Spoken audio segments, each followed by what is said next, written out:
Temuan beras oplosan yang ramai diperbincangkan dalam beberapa hari terakhir menjadi perhatian serius pemerintah Kota Palembang.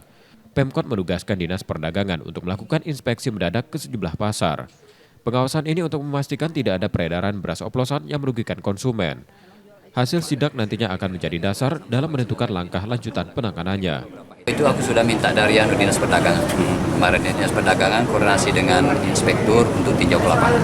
Kita lihat dulu hasilnya nanti, hasil dari lapangan.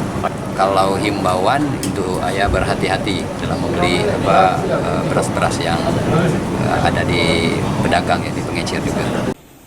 Sebelumnya Kementerian Pertanian mengungkap adanya beras premium yang tidak memenuhi standar mutu, volume, dan harga. Nur Muhammad, Kompas TV, Palembang, Sumatera Selatan.